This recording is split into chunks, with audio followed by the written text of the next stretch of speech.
Olá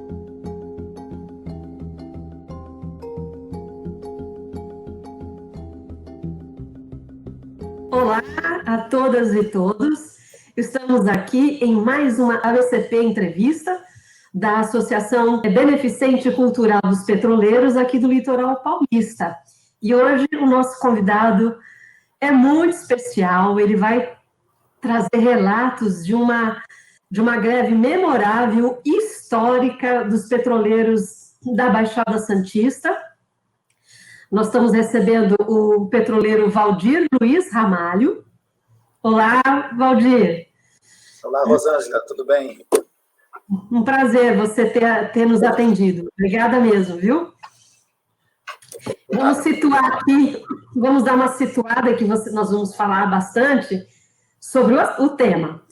O ano é 1991, um ano especial, onde vão ocorrer duas greves dos petroleiros, uma entre fevereiro e março, ainda tendo como presidente no Sindipetro Litoral Paulista, o Geraldo Silvino, falecido, e depois uma greve de 12 dias, né? Os 12 dias que abalaram a Petrobras aqui na Baixada Santista, que foi realizada em setembro, com uma nova direção à frente do Sindipetro Litoral Paulista, cujo presidente era o Silva. Ramalho também fazia parte dessa diretoria estreante e estreou em grande estilo, né, Valdir? Você pode falar sobre a greve que abalou realmente as estruturas?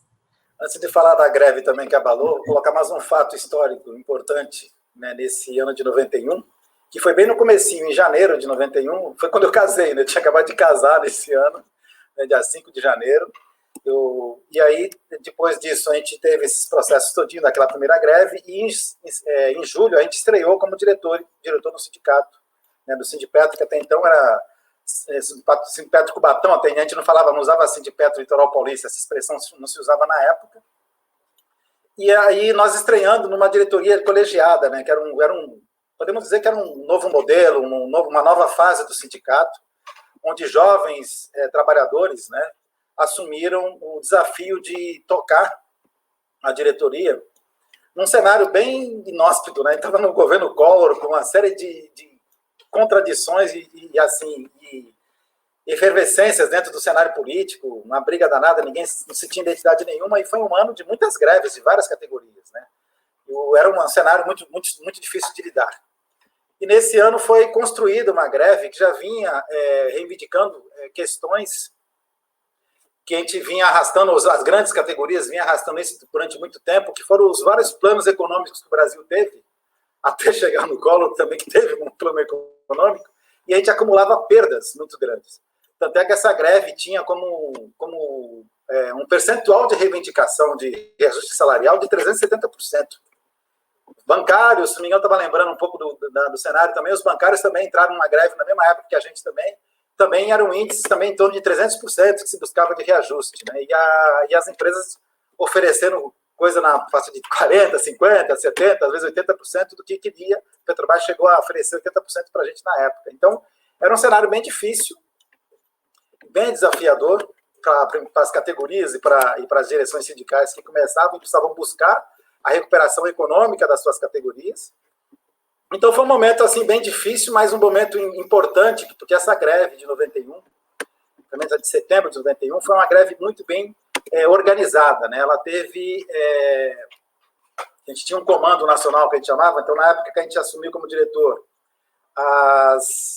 começou a nascer um desenho de um departamento de petróleo, onde o pessoal sentava para discutir as ações, os caminhos que as categorias podiam seguir e tudo mais, principalmente os sindicatos do campo cotista, né, que o nosso também já começou um pouco nessa linha, e aí foi organizada uma greve no sentido de que a gente tivesse uma efetividade nela. Então, ao ponto de você falar, bom, a greve era para cortar a produção, ou seja, as refinarias parar também a distribuição por conta dos terminais, e também a produção. As plataformas também entraram nesse processo também, então foi muito bem organizado o processo.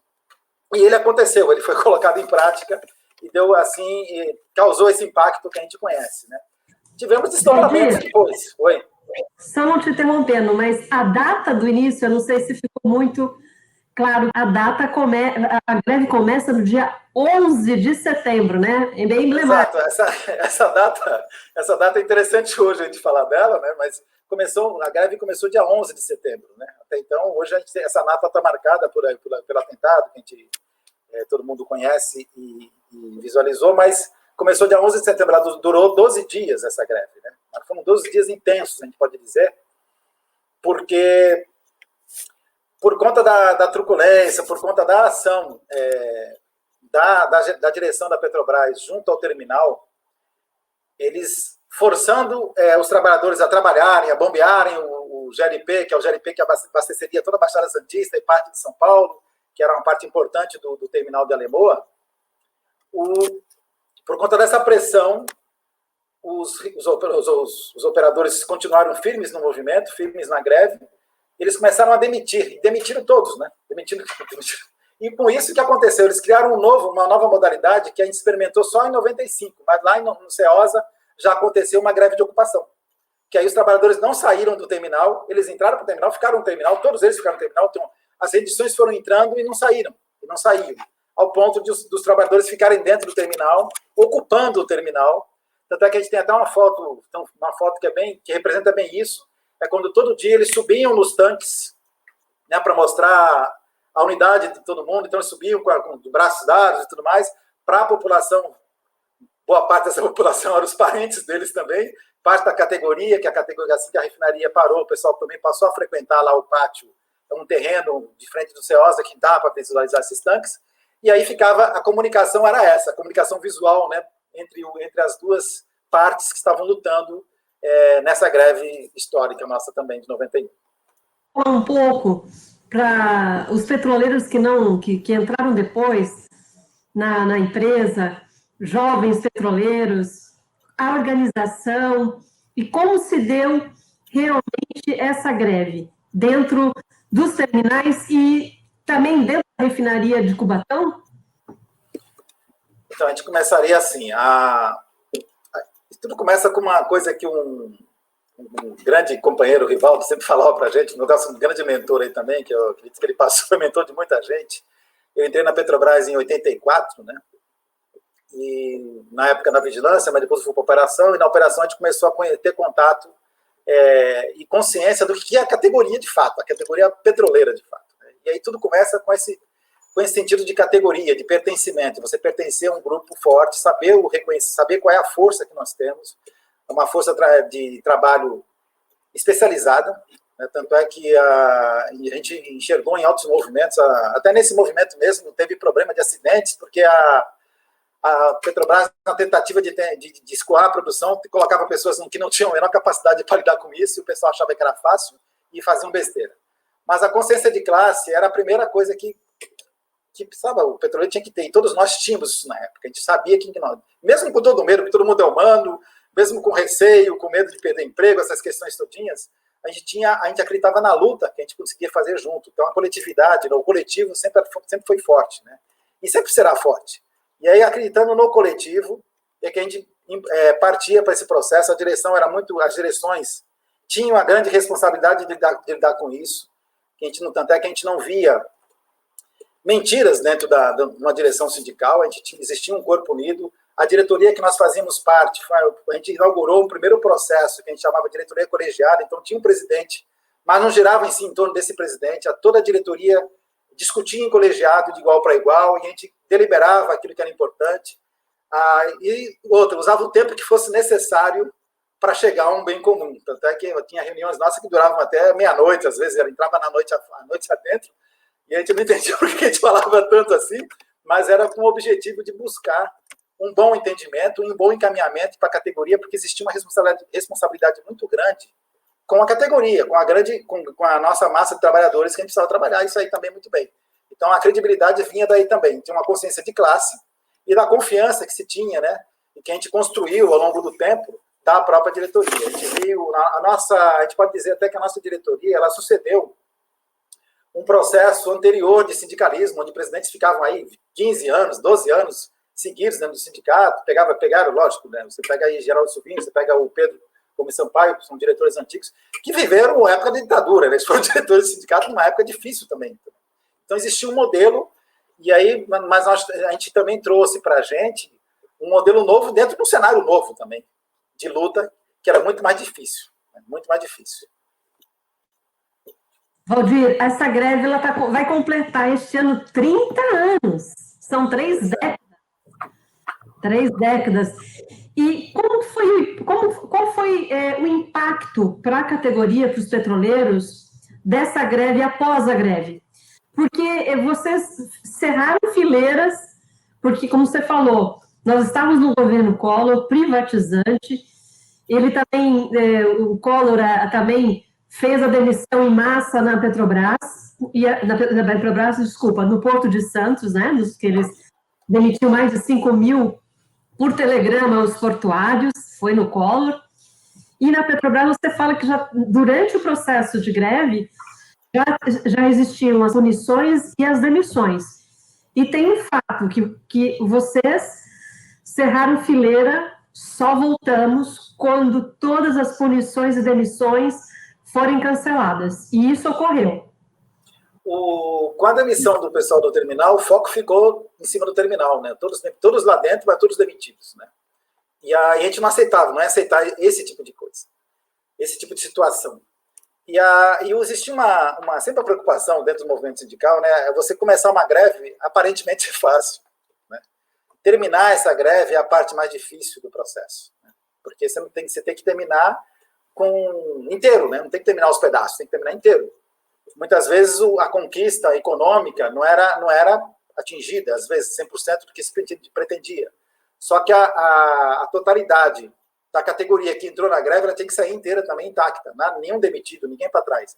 E nessa greve, as reivindicações, além do percentual econômico, nós tínhamos também já cerca de 200 a 300 companheiros demitidos em greves anteriores, dos anos 80, também se arrastando nos anos 80, final dos anos 80, e que também era uma reivindicação de reintegração desses companheiros, além do fantasma, obviamente, da privatização, que já tinha começado um processo com a Usiminas, né? Que foi a primeira a ser privatizada na Petrobras. Tem gente que ela coloca com orgulho isso, né? Foi o primeiro processo, foi a primeira empresa que foi. Então já existia um processo de leilão da Usiminas.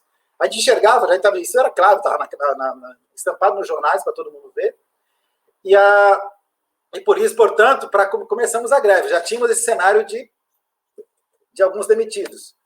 O TST e a empresa sempre recorria ao Tribunal Superior do Trabalho na busca do dissídio coletivo, que a gente estava em setembro, que era a nossa database, com o objetivo de julgar a legalidade da greve. A gente nunca teve legalidade na nossa greve. A nossa greve é tratada como julgada como legal, né? Existia sempre um processo, existia sempre aquela fala, né, de que julgamento é político, que não sei, aquela questão todinha. Só que é um poder, né? Era um poder que a gente estava enfrentando. A nossa greve teve um desdobramento ao ponto de chegar, na época era como é que é o nome dele? Rogério Magri, que era o ministro do Trabalho na época, e o Magri costurou um processo junto com a Petrobras, o próprio TST, na tese de resolver o problema, a questão da greve. E nesse processo todinho, o tribunal já tinha vindo junto com a gente, a empresa já tinha conseguido, junto à justiça, manter uma produção mínima, manter um bombeio mínimo para manter o abastecimento da população, até porque a imprensa noticiava, pode faltar gás de cozinha, pode faltar isso, indústria estatal vai ter que parar, coisas do tipo, aeroporto vai parar, né, porque não vai ter combustível para os aviões. Então, todo aquele cenário sendo construído, sendo colocado, tem tantos dias de estoque, coisa parecida, e aí o tribunal entrou com a liminar lá e tal, e falou, não, vocês têm que voltar a bombear pelo menos o mínimo possível, tem que ter começar a se discutir quadro mínimo de pessoas para trabalhar, para operar uma unidade da Petrobras, porque a atividade é essencial. E mesmo com a pressão do TST, nós não recuamos. Mesmo discutindo a ilegalidade da nossa greve, nós recuamos, ao ponto de que isso causou uma irritação tão grande dentro do tribunal que eles impuseram uma multa de, se não me engano, 100 mil por dia no sindicato. Esse é um dos motivos de nascer a BCP. Porque senão o sindicato ia ficar sem verba nenhuma para fazer nada, né? E aí a ideia era deixar um uma reserva para você ter operacionalidade de ação sindical também, senão matava o sindicato. E com isso, o TST foi interessante, que ele julgou a greve ilegal, porém, ele fixou como reajuste para a gente 100%. A gente está pedindo 370%, a Petrobras ofereceu 80%, ele deixou 100% para a gente. Porém, sem discutir a questão das demissões, a gente ia deixar do mesmo jeito que estava. Os dias parados também, que era uma questão que tinha que ser discutida também sempre no final de uma greve, não tinha sido colocado essas questões. E a gente teve que partir para costuras políticas, né, do tipo, o próprio senador Suplicy foi um dos que participou desse processo também na Itaú, para a gente conseguir reverter politicamente as demissões dos companheiros e negociar uma saída. Tanto é que o julgamento, se não me engano, foi dia 21. A nossa greve, ao longo do Brasil, as bases começaram a voltar a operar, começaram a terminar a greve ao longo do Brasil, e a nossa Baixada Santista continuou até dia 23, até resolver essa situação. E aí foi quando a gente conseguiu resolver, saímos escoltados da polícia e tudo mais. Teve um outro detalhe interessante, que foi assim, quando a gente conseguiu parar a refinaria de Cubatão, né, que era o que precisava ser feito, ou seja, cortou a rendição, os operadores não tinham condições de continuar trabalhando, ficavam lá dobrando, era 6 horas o turno, então o cara ficava 1, 2 vezes dobrando, dava mais de 24 horas trabalhando. Aí a empresa tinha, se não entrasse ninguém para trabalhar, ela tinha que, por bem, parar a unidade, porque ninguém tinha condições de operar a unidade daquele jeito, fadigado do jeito que estava. Tanto é que eu li, na porta da refinaria de Cubatão, uma notícia triste na época, que foi a morte de um companheiro da Revap, lá de São José dos Campos, que ficou 40 horas trabalhando, né, no corte de rendição, foi o grupo dele que ficou lá dentro. E quando ele saiu, ele sofreu um acidente na Dutra, né, de carro. E acho que deve ter dormido no volante, coisa parecida e tal. A gente depois acabou não pegando nenhum desfecho, porque na época não existia celular, né? A nossa comunicação com o comando de greve, que existia um comando central, nacional, era através de telex, né? Era a comunicação que a gente recebia. Então, telex, telegramazinho que ia passando de um para o outro, e a gente ia lendo, e a gente recebia essa notícia. Eu li essa notícia na época, na porta da refinaria, por conta da fadiga que aconteceu isso. Então, e foi uma notícia triste, que eu quase sofri uma notícia triste também, porque eu li essa notícia nesse dia. Nesse dia eu peguei meu carro, fui para casa, meu carro ficou parado na porta da refinaria não sei quantos dias lá. Aí quando eu fui para casa, tomar um banho, trocar de roupa, aquela coisa toda, e eu parei o carro em casa, quando eu terminei de parar o carro em casa, eu percebi que o carro estava sem freio. Acho que furou o sistema de freio do carro, não sei o que aconteceu, e por Deus, eu cheguei em casa intacto, né? E quando eu parei o carro não brecava mais. Né? E aí eu fui ver que estava totalmente sem freio o carro. E eu consegui pegar a Anchieta, voltar para casa sem nenhum acidente, graças a Deus, mas poderia ter vivido algum outro acidente também nesse processo. Mas aí a gente conseguiu reverter esse processo desse jeito, né? Fazendo a discussão, fazendo a costura, fazendo a negociação, e aí, quando a polícia chegou lá para garantir lá que a gente ia sair do terminal, e aí já estava tudo negociado, tudo resolvido, e saímos, todo mundo emocionalmente abalado, né? Que isso, queira ou não queira, nós somos seres humanos, e não existe profissionais de greve, né? Existe trabalhadores brigando pelos seus direitos, que é importante. E aí isso abalava, ninguém nasceu para ficar fazendo greve e brigando. O operador queria trabalhar, queria chegar lá, trabalhar, produzir e operar uma refinaria, um terminal, né, de maneira profissional, que todo mundo fazia, de maneira com competência, porém, né, a gente acabava tendo que discutir e esbarrar nessas questões, porque eram importantes para a gente também, principalmente quando impactava em outros fatores, como a segurança, que era sério demais dentro do equipamento de refinaria. Então, foi extremamente emocionante. A gente saiu no finalzinho da tarde, na noite já também, todo mundo se abraçando, muita gente chorando, muita gente vivendo aquilo ali, né? Tipo como se fôssemos sobreviventes de uma guerra. Né? O cenário é bem semelhante a isso, como se tivesse sobrevivido a uma guerra. Valdir, você falou do julgamento do TST, né? do Tribunal Superior do Trabalho. E vocês deram... Desculpa, TST ou TST, Tribunal Superior do Trabalho. Vocês criaram o cartão vermelho para o TST, isso? Isso, a gente tem tanta campanha que a gente não lembra de tanta coisa, né?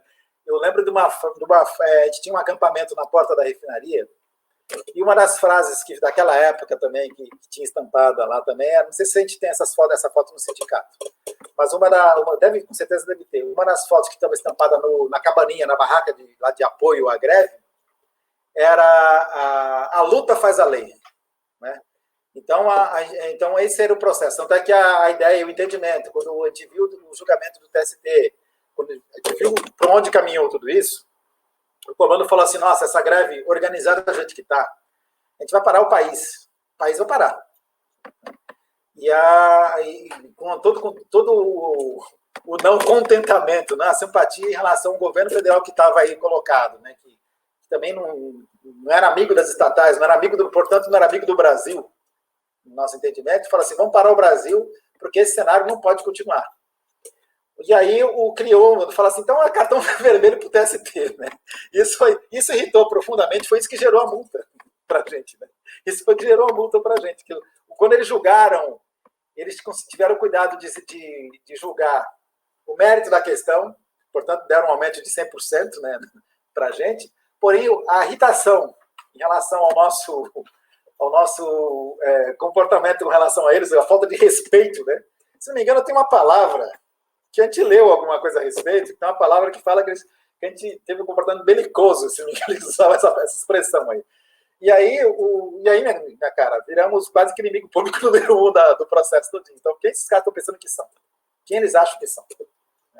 E aí precisamos mostrar quem somos nós de fato. E aí teve toda essa pressão em cima, que aí teve muito desgaste político, né, e muita negociação para a gente conseguir reverter esse processo, mas felizmente foi revertido e a gente teve um resultado assim, positivo, né? Não foi os 370% de reajuste, mas também não tivemos 100% e não tivemos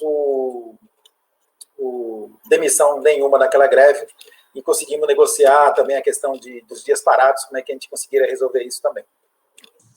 Valdir, muito bom o seu relato, e eu queria que você desse o seu recado, né, para os petroleiros e petroleiras que estão nos escutando, sobre várias lutas, né, compõem a história da categoria petroleira na Baixada Santista e no Brasil, só que continuam os ataques, né, a Petrobras está por um fio praticamente, né? Então, seu recado aí de força e um sindicalismo de luta. Então, o que a gente falaria para a nova geração, né? Primeiro, acreditar em si mesmo, né? E na categoria como um todo, porque hoje nós experimentamos, além de um cenário político totalmente desfavorável que nós estamos vivendo hoje, nós experimentamos um individualismo muito grande por conta das pessoas, né, também. E aí é importante que a gente recupere e resgate, reencontre, seja qual a palavra que a gente quiser, o que significa ser petroleiro, né, o que significa fazer parte de uma categoria, mas principalmente fazer parte do quadro de uma empresa de tamanha envergadura. Sempre falei com orgulho eu sempre falei do orgulho que eu tenho e sempre tive de trabalhar na Petrobras. A maior parte da minha vida eu trabalhei na Petrobras, não foi fora da Petrobras, né? Então eu digo por quê? Porque ela foi feita por brasileiros, ela é brasileira, é feita por brasileiros, e ela conquista prêmios por aí afora o tempo todo. A gente tem um alto nível de qualificação e tecnologia. Eu tive a oportunidade de trabalhar além na refinaria, enxergar a Petrobras como um todo, inclusive no Rio de Janeiro e tudo mais, e a gente conseguir ver a grandeza que é isso e o respeito que a sociedade tem. O detalhe é que a gente precisa continuar acreditando que ela existe como uma empresa importante para o país. Ela tem a sua importância para garantir tudo aquilo que a gente conhece, né, de sustentabilidade para o país. Porém, a categoria tem que acreditar que ela existe, de fato, que ela é forte. Se nós não acreditarmos nisso, né, que nós somos a força da empresa, e a empresa é a grande força que movimenta o nosso país, e ela consegue equilibrar a balança das questões tanto sociais como econômicas no nosso país, a gente vai acreditar no quê? Nas inverdades, muitas vezes, que se colocam, nas falácias que se colocam a respeito do que significa uma estatal, que ela não pode, o Estado não tem condições de gerenciar ou de governar uma empresa desse tamanho, e nós estamos esse tempo todinho, aí, mais de 50 anos, mostrando o contrário. mostrando o contrário. Que ela pode sim, porém, isso só se vai se vencer se a gente deixar, se a gente, contra a categoria, não acreditar nesse potencial que nós temos. Né? O potencial que nós temos que garantir que essa empresa continue sustentando, garantindo o país que nós temos também, porque senão eu não vejo saída, eu vejo o quê? Vejo o fim de tudo. Né? De jogar todos esses anos de luta que tivemos, as gerações tiveram, é uma grande corrida de revezamento. Quando assumi um processo de sindical, quando a gente ouviu o cenário, uma vez eu perguntei para um sindicalista, foi quando começou todo o processo, eu não contei essa parte, mas quando eu fui perguntar para os companheiros, como é que estava a nossa organização sindical, como é que estava o nosso movimento, ele devolveu para mim a pergunta e falou assim, eu que te pergunto, como é que está isso? Né? Ou seja, o que você vai fazer a respeito disso? E aí, a partir desse dia, eu passei a ingressar no primeiro movimento, que chamava Movimento de Oposição Sindical, que existia uma crítica em relação ao modo como se conduzia o processo dentro da Petrobras, e dentro do sindicato nosso, local. E esse movimento acabou culminando com uma diretoria, onde eu fiz parte da diretoria e dei a minha contribuição, sim, minha contribuição, a parte da minha vida, eu estava recém-casado, e a gente, em lua de mel, entrando em lua de mel, mas a gente teve que entrar nesse processo, porque a gente acredita que isso é importante, e era importante, sim, de fato. E aí nós fizemos a nossa parte. Então é importante hoje, está na mão dos jovens, está na mão dos novos, e é importante que os novos também recebam essa herança, né? E enxerguem isso como uma herança, e não como uma tralha, né, que se deixa numa casa abandonada também não. A gente recebe como herança, e é importante a gente zelar dessa grande empresa que é a Petrobras, e que ela contribui com o Brasil, tem muito que contribuir com o Brasil. Né? Nós somos líderes em muitos segmentos da Petrobras, tanto em exploração e produção, e temos condições de fazer muito mais, garantindo ela como estatal, porque é o grande tesouro que o Brasil tem. Valdir Luiz Ramalho, foi maravilhosa a sua participação aqui na BCP Entrevista. Agradeço o seu relato. A história é assim, ela precisa ser contada, contada e contada. Não podemos esquecer a história. Um povo sem história comete erros, né? Um povo que não conhece a sua história também comete erros. Então, é importante você estar trazendo esse relato. E agradeço, se você quiser dar a sua mensagem final, fique à vontade. Eu lembro de um grande companheiro também, Maurício, né? E o Maurício, ele falava, numa dessas conversas nossas, ele falava de um professor de português dele, né? E esse professor tinha uma frase que eu gostei muito dessa frase, que ele falava assim, né? Que a gente tem que aprender a ser sujeito da nossa própria história, né? A gente está falando de contar a história, mas a gente tem que aprender a ser o sujeito da nossa história. Porque se a gente não é o sujeito, a gente vai virar objeto, vai virar qualquer coisa, mas não vai ser o sujeito da história. Então é importante que a gente tenha. Se formos vencidos um dia, tudo bem, mas a gente contribuiu, contribuiu com a luta, deu a nossa contribuição para o processo, para a construção do processo, para a manutenção daquilo que a gente acreditava que era verdade, a gente conseguiu manter. Então penso que a gente tem que lutar para isso, para a gente continuar sendo sempre o sujeito, sempre o protagonista da nossa história, e garantir também o protagonismo dentro da Petrobras também, como petroleiro, sendo um petroleiro protagonista, garantir também a empresa viva e firme contra os abutres que tentam simplesmente dilapidá-la.